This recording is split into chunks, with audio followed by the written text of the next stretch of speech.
Estamos de volta com o treinamento sobre a importância do planejamento municipal. Nós vimos aí o esquema de planejamento municipal que eu apresentei nos seguintes termos. Começa com o plano diretor, plano de governo, depois as leis orçamentárias. Mas nós vamos voltar um pouco e ver onde estão as regras para você elaborar o plano diretor municipal. E elas começam, como nós vamos acompanhar daqui em diante, lá na Constituição Federal do Brasil. Principalmente, especificamente, nos artigos 182 e 183 da Constituição Federal. Vamos ver os artigos 182 e 183. O que diz o artigo 182? A política de desenvolvimento urbano executada pelo poder público municipal, conforme diretrizes gerais fixadas em lei, tem por objetivo ordenar o pleno desenvolvimento das funções sociais da cidade e garantir o bem-estar de seus habitantes. Então, lá no artigo 182 da Carta Magna, que nós começamos a ter o fundamento, a base para a criação do plano diretor e de todas as outras legislações sobre planejamento e planejamento municipal. Então, vamos ver assim, dentro do artigo 182 os aspectos importantes. Primeiro, política de desenvolvimento urbano. Então, o artigo 182 fala que os municípios, na verdade, a União, os estados e os municípios, precisam ter políticas de desenvolvimento urbano. Também que ela vai ser executada pelo poder público municipal. Olha só, então nós já estamos chamando o município para o planejamento. Lei de diretrizes gerais, né? Uma lei de diretrizes gerais vai estabelecer quais são os fundamentos, quais são as regras que devem aí permear a elaboração do plano diretor municipal. Ordenar o pleno desenvolvimento das funções sociais da cidade. Então, a Constituição Federal fala em função social da cidade e garantir o bem-estar de seus habitantes. Então, a Constituição, que é de 1988, se preocupou com função social da cidade e bem-estar dos habitantes dos municípios. No artigo 183, só para ter uma ideia, porque nós não vamos falar muito sobre ele nesse treinamento, fala que aquele que possuir como sua área urbana de até 250 metros quadrados por 5 anos. Então, o que diz o artigo 183? Ele fala sobre a uso capião urbana. Então, ele traz as regras para você poder adquirir um bem, um imóvel, com base na uso capião urbana. Eu não vou entrar muito nesse aspecto, mas quem quiser, dá uma olhadinha no artigo 183 para ter uma ideia quais são as regras básicas da uso capião urbana. Bom, eu disse, quer ver, voltar um pouquinho, eu disse que existe uma lei de diretrizes gerais para você elaborar o plano diretor aí no município. Essa lei ela é de 2001, é a lei 10.257 de 2001, que se chamou, deu-se o nome de Estatuto da Cidade. Então, é no Estatuto da Cidade que vão estar as regras para elaboração do plano diretor. E é sobre ele que nós vamos começar a falar agora, para depois sim falar um pouco sobre o plano diretor municipal. Então vamos lá, vamos começar. Primeiro, qual é a ementa da lei? Para quem já estudou um pouco de legística, sabe aí que nós temos ementa, objeto dentro da formatação das leis. Então qual é a ementa do Estatuto da Cidade?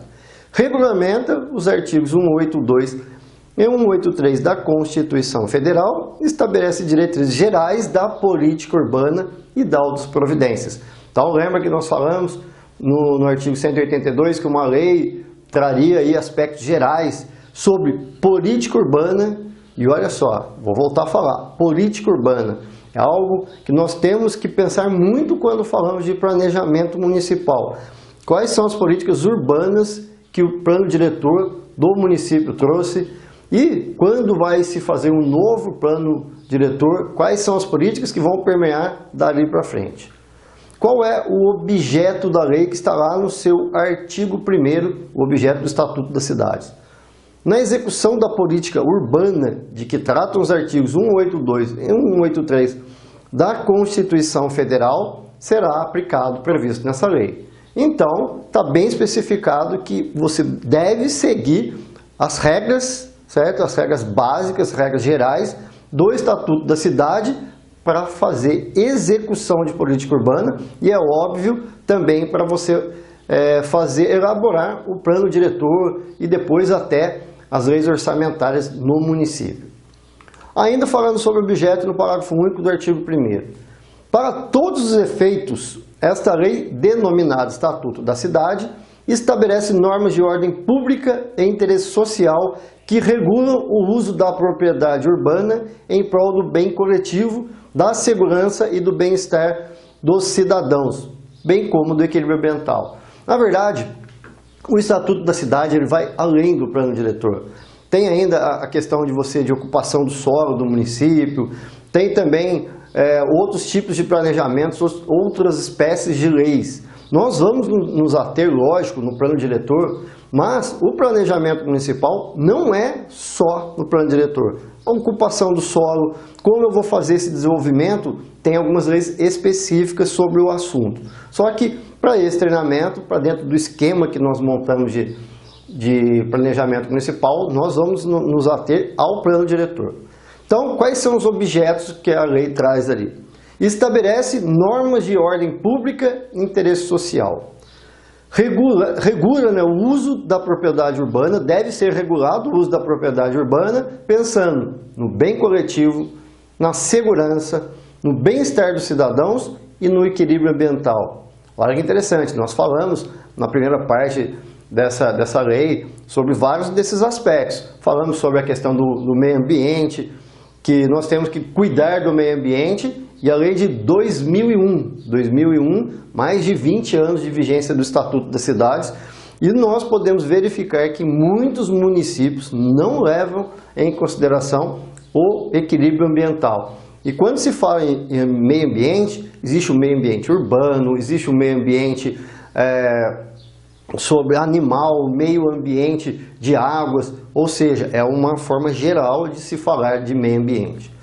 Depois, continuando ainda, temos o artigo 2º que fala o seguinte: a política urbana tem por objetivo ordenar o pleno desenvolvimento das funções sociais da cidade e da propriedade urbana mediante as seguintes diretrizes gerais.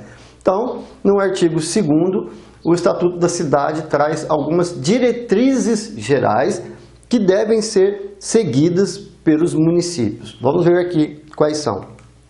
Primeiro, garantia do direito à cidade sustentável, que isso determina o direito à terra urbana, moradia, saneamento ambiental, infraestrutura urbana, transporte, serviço público, trabalho e lazer, garantindo isso para as gerações presentes e as gerações futuras. Olha que interessante e que importante o Estatuto da Cidade traz. Fala sobre moradia, direito à moradia. Então, no planejamento, nós temos já que pensar no direito à moradia. Saneamento ambiental, levar água e esgoto para todo mundo, principalmente tratar o esgoto. Infraestrutura urbana, tratar de toda a infraestrutura. Transporte, serviço público, trabalho e lazer. Então, lá no plano diretor, é um aspecto muito interessante a ser pensado. O que o município pensa para poder desenvolver e gerar trabalho para os munícipes e também lazer. No plano diretor do município, existe a preocupação com o lazer, e quando nós falamos de lazer, é um aspecto muito importante. Nós sabemos que existem muitos problemas com a utilização de drogas, principalmente pelos jovens. Uma das formas de você combater isso, olha só, isso é planejamento, é você dar lazer para eles. Você, por exemplo, montar quadras, criar quadras no município, pistas de skate. Muitas vezes os pais não têm condições de cuidar desse aspecto. E aí entra um importante fato do planejamento municipal, que é levar lazer para esses adolescentes e para essas crianças. Outro ponto. Gestão democrática. O Estatuto da Cidade fala de gestão democrática, com participação popular e de associações da comunidade para formulação, execução e acompanhamento de planos, programas e projetos de desenvolvimento urbano. Então, em 2001, começa a se falar de uma forma mais específica sobre a participação popular e também de associações da comunidade. Você lembra que eu falei no primeiro ponto desse treinamento sobre a importância da participação popular nas audiências públicas? Então é lá de 2001 que começou esse processo. Nós estamos aí 22 anos, quase 23 anos depois do Estatuto da Cidade, e nós sabemos que ainda não existe uma participação popular efetiva no planejamento municipal. Mas é aí um trabalho árduo que o município, que a Câmara Municipal, que os vereadores, os assessores, os servidores públicos devem, vamos dizer, encampar e procurar trazer a população para participar do planejamento municipal. Depois, continuando, planejamento, falando especificamente de planejamento, desenvolvimento da cidade, distribuição espacial da população, ainda das atividades econômicas. Para quê? Para evitar e corrigir distorções do crescimento urbano e os efeitos negativos no meio ambiente. Olha só, novamente o Estatuto da Cidade falando de meio ambiente e falando especificamente de planejamento. Para quê? Para o desenvolvimento da cidade, que é o local, é onde, vamos dizer, é o aspecto principal do plano diretor. Pensar no desenvolvimento da cidade com todos aqueles aspectos, lazer, transporte, moradia, como eu vou garantir tudo isso, principalmente o bem-estar do cidadão, do munícipe. Esse é o aspecto principal que se tem que pensar na elaboração do plano diretor. O que eu vou fazer para beneficiar os atores finais de qualquer planejamento municipal, que são os munícipes. E quando nós falamos em munícipes, são todos. Eu não posso fazer um planejamento pensando apenas em alguns, que infelizmente isso acontece em vários municípios. Continuando, oferta de equipamentos urbanos e comunitários, transportes e serviços adequados. Tudo isso tem que ser garantido de uma forma geral no planejamento municipal. Ordenação e controle do uso do solo, para evitar utilização inadequada de imóveis urbanos, proximidade de usos incompatíveis ou inconvenientes, instalação de atividades que gerem tráfego sem previsão de infraestrutura. Esse é um problema. Com o boom de desenvolvimento de um município, pode acontecer que você começa, por exemplo, você cria um teatro num ponto da cidade, um teatro grande, e como é que eu vou fazer para as pessoas chegarem ali sem ter infraestrutura? Infraestrutura de estacionamento, uma infraestrutura de acolhimento dessas pessoas, tudo isso deve ser pensado. Quais são os pontos do município que eu posso instalar atividades de alguma espécie? Tudo isso deve constar do planejamento municipal. Ainda, para garantir o que também? Para evitar deterioração das áreas urbanizadas, especulação imobiliária, subutilização ou não utilização. Aqui em Guaratinguetá tem ainda, por incrível que pareça, ainda existem alguns terrenos em algumas áreas assim nobres que estão sem utilização. E é possível criar alguns mecanismos para evitar essa não utilização, para você dar uma utilização pensando no desenvolvimento econômico, pensando no desenvolvimento de moradias. Então, existem mecanismos que podem evitar. Por exemplo, você aumentar, a gente chama de IPTU progressivo. Você começa a cobrar um IPTU que vai aumentando quando não se utiliza aquele terreno. Evitar também poluição e degradação ambiental, exposição da população a riscos de desastres. Lembra que nós falamos sobre a questão de contingência, quando nós falamos sobre a definição de planejamento municipal, a importância de você ter um plano de contingências dentro do planejamento, dentro do PPA, ou mesmo uma lei específica, ou dentro do plano diretor. Para quê? Para você, exatamente, evitar os riscos de desastres. Todo ano nós temos uma época forte de chuvas aqui no Brasil e cada ano atinge um pedaço, atinge um local. Nós vimos em 2023 a questão do sul do país, como sofreu com chuvas, com ciclones tropicais. Nós vimos a questão de São Sebastião, que foi um grande desastre natural. Por quê? Porque não existia um plano de contingência e também não existia um plano, vamos dizer, de ordenação de ocupação do solo. Foi se construindo em qualquer lugar, em lugares perigosos, na Mata Atlântica, na Serra do Mar, aqui no litoral norte de São Paulo, e nós vimos o que aconteceu. Então, é muito importante, eu vou frisar essa situação, vou voltar a falar disso, porque não é um aspecto que é levado em conta na hora de fazer o planejamento municipal. Essa questão, como eu vou fazer para evitar os desastres? E se eles acontecerem, como o município, como a Defesa Civil, como todos os atores envolvidos vão agir? Esse é um aspecto importante do planejamento. Continuando também, garantir a justa distribuição dos benefícios e ônus da urbanização, a recuperação dos investimentos públicos que gerem valorização de imóvel urbano. Eu posso fazer investimentos grandes, construir uma ponte, fazer uma avenida, e como que eu vou recuperar esses investimentos?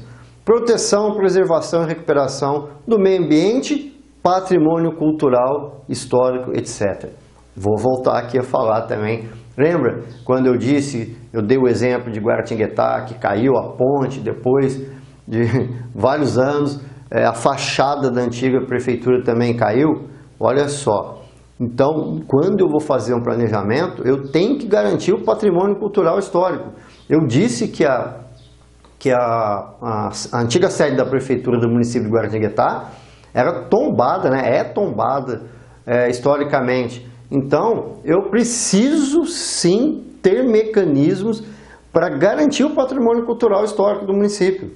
E, infelizmente, não foi o que aconteceu em Guaratinguetá. Apesar de ter tido o exemplo lá de 1987, de ter caído uma ponte projetada pelo engenheiro Euclides da Cunha, não se tomou cuidado com a antiga sede da Prefeitura Municipal de Guaratinguetá. Veio aí uma chuva e o que aconteceu? Caiu a fachada. Então é importante também pensar no patrimônio cultural histórico do município. Isso aqui é um ponto importante do Estatuto da Cidade. Você tem que garantir a audiência do poder público e da população nos processos de implantação de empreendimentos ou atividades que gerem efeitos ao meio ambiente, conforto ou segurança da população.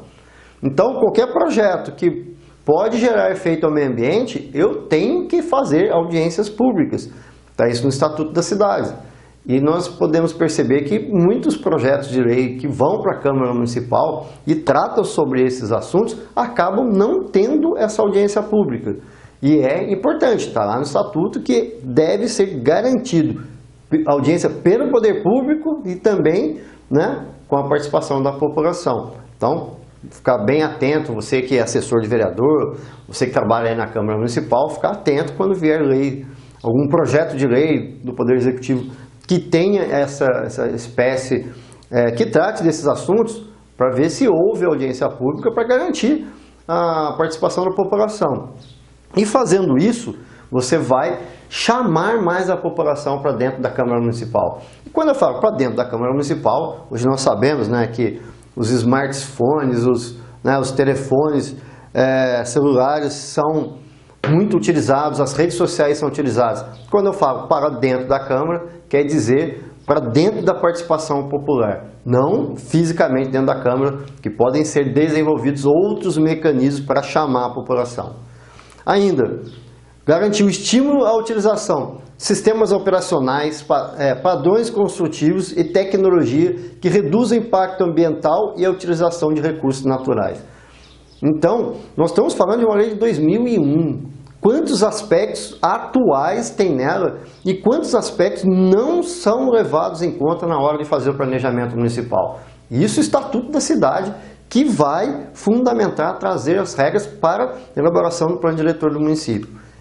Olha só quanta coisa ainda. Garantia de condições dignas de acessibilidade, utilização e conforto das edificações urbanas.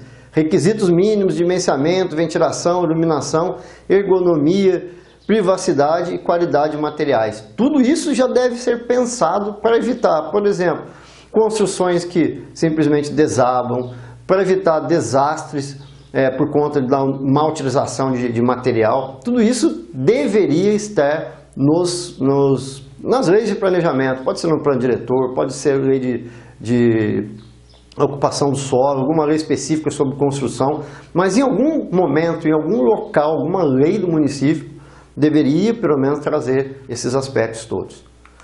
No artigo 3º já fala sobre a competência sobre legislativa. Compete à União. O que quer dizer? Que compete ao governo federal legislar sobre normas gerais de direito urbanístico.